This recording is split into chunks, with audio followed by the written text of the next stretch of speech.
सर्वेभ्य नमो नमः। मम नाम शिंदे अमोलः अस्ति। लातूर नगरे मराठवाडा प्रांते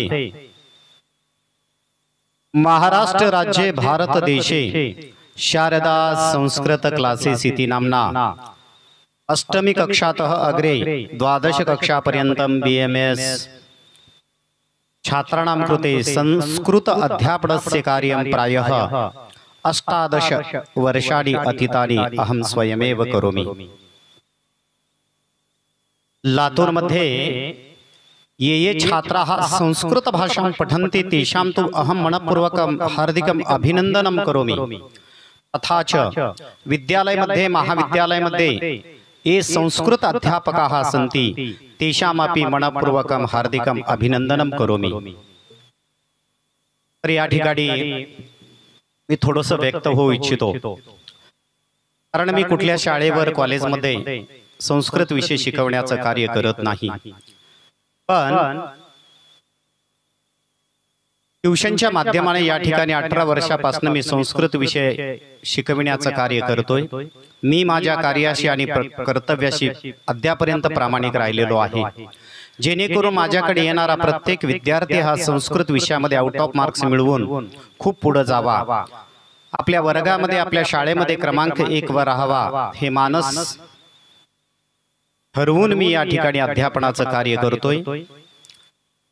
आणि हा माझा शारदा संस्कृत क्लासेस हा जो काही खाजगी व्यवसाय म्हणून ओळखला जातो, पण आम्ही याला व्यवसायाचं रूप नाही दिलेलं, आम्ही याला सेवा भाव असं म्हटलेलं आहे। जे गोरगरीब विद्यार्थी असतात त्यांना खूप कमी प्रमाणामध्ये फीस घेतो, वेगवेगळ्या झेरॉक्स वेगवेगळ्या शाळांच्या प्रश्नपत्रिका आम्ही सोडून घेतो। मनस्वी आनंद वाटतो की येणारा प्रत्येक विद्यार्थी वर्गात नंबर 1 वरच राहतो।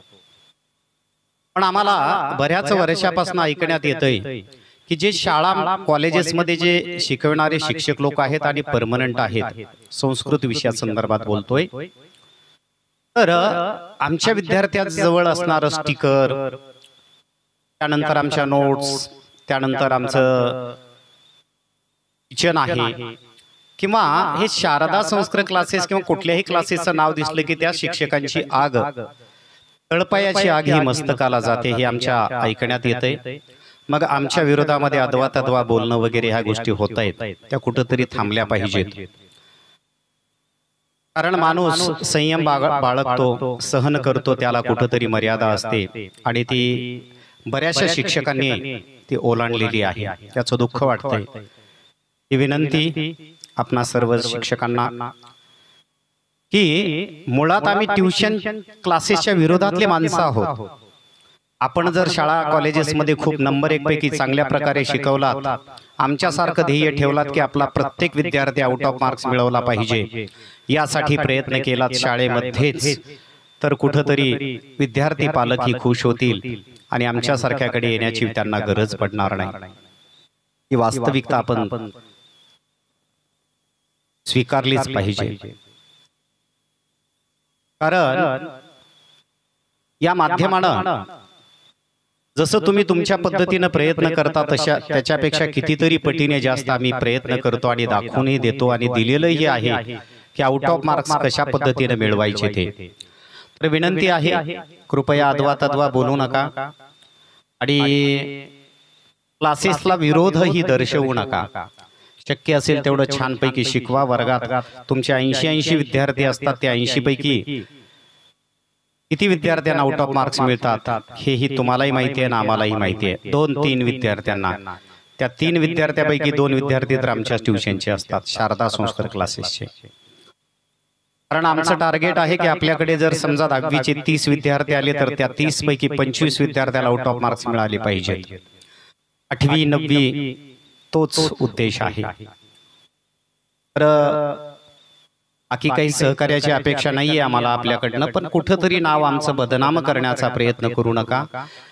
कारण विद्यार्थ्याचं परीक्षण हे त्यांच्या लिखाणाच्या माध्यमाने, उत्तरपत्रिकेच्या माध्यमाने होत असतं, आणि शिक्षकांचं परीक्षण हे त्याच्या शिकविण्याच्या पद्धतीच्या माध्यमाने विद्यार्थ्याने विचारलेल्या प्रश्नांची उत्तरे तो चूक देतो का अचूक देतो त्या माध्यमानं, आणि सगळ्यात महत्त्वाचं म्हणजे शाळेमध्ये ज्या काही प्रश्नपत्रिका होतात त्या प्रश्नपत्रिकेच्या माध्यमानं लक्षात येतं। आणि एक 20 गुणाचा पेपर जर असेल तर त्यामध्ये तुमच्याकडनं 20-20, 40-40 चुका होत असतील। 80 गुणाचा पेपर असेल आणि त्यामध्ये 50-60 चुका होत असतील तर यासाठी कुठंतरी आम्हालाही आवाज उठवावा लागेल, हेही आपण ध्यानात घ्यावं ही विनंती आहे। बाकी तुम्ही सर्व ज्ञात आहात, आम्ही जास्त काही बोलू नये। आणि शाळेच्या माध्यमाने जे 20 मार्क दिले जातात विद्यार्थ्यांना, त्याही बाबतीमध्ये टॉर्चरिंग करणं आणि तो विद्यार्थी आपल्याकडे सुद्धा ट्युशनला आला पाहिजे अशा पद्धतीनं मत व्यक्त करणं चुकीचं आहे। ठीक आहे, तुम्हालाही ट्युशन घेण्याची इच्छा असेल तर घेऊ शकता, पण शासनाचा नियम आहे की जे परमनंट आहे ते ट्युशन घेऊ शकत नाहीत, टेम्पररी आहे ते घेऊ शकतात। पण कुठंतरी आमच्या असं लक्षात येते की त्या 20 गुणाचं आमिष दाखवून विद्यार्थ्याला मानसिक त्रास देण्याचा प्रयत्न तुमच्या माध्यमाने केला जातोय। मग त्या शाळा खाजगी असतील किंवा शासकीय असतील, त्याचबरोबर वेगवेगळ्या ज्या काही परीक्षा होतात, घटक चाचणी, प्रथम सत्र, द्वितीय सत्र, द्वितीय घटक चाचणी वगैरे, त्या परीक्षेचे पेपर्स विद्यार्थ्यांना वर्गामध्ये गेस या स्वरूपामध्ये दाखवले जातात। आणि जे शाळेच्या माध्यमानं संपर्कात राहून ट्युशन क्लासेस चालवतात ते तर लोक विद्यार्थ्यांना पेपर्स क्लासेसमध्ये दाखवतात।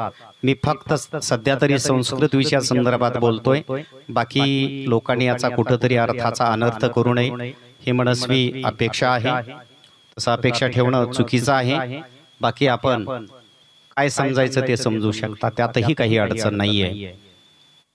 म्हणून कुठंतरी आता जागे होणं आवश्यक आहे। आणि असंही ऐकण्यात आलेलं आहे की त्या वर्गाला जे काही पुस्तक नियुक्त आहे त्या पुस्तकाच्या बाहेरचं कुठलं तरी आगळं वेगळ्या पद्धतीचं विद्यार्थ्यांना शिकवणं, त्यांना मानसिक त्रास देणं, एक वाक्य 500-400 वेळा लिहून आणायला लावणं, हे कुठंतरी चुकीचं होतंय।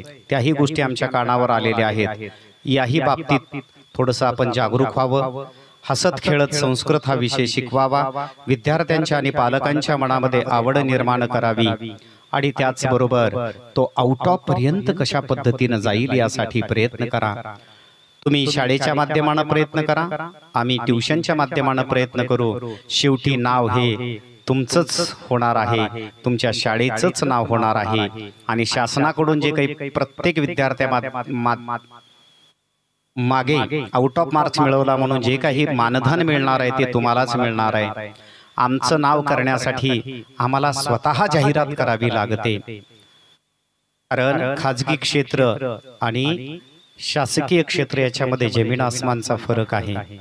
तर ही माझी सगळ्यांना कळकळीची नम्रपूर्वक विनंती आहे। पुनश्चेकवारम अहम सर्वेषां संस्कृत शिक्षकानां सर्वासां संस्कृत शिक्षिकानां अपि अहम विनंतीं करोमि, कृपया ये जनाः क्लासेस माध्यमेन संस्कृत भाषायाः प्रचारं प्रसारं कुर्वन्ति तेषां प्रति स्वमनसि किमपि काठिन्यं रक्षन्तु इति विनंतीं करोमि। आणि नसेल तर मग येणाऱ्या काळाला किंवा येणाऱ्या अडीअडचणीला आपल्या सर्वांना हसतमुखाने तोंड देणं अत्यंत आवश्यक आहे, ही गोष्ट ध्यानात असू द्या।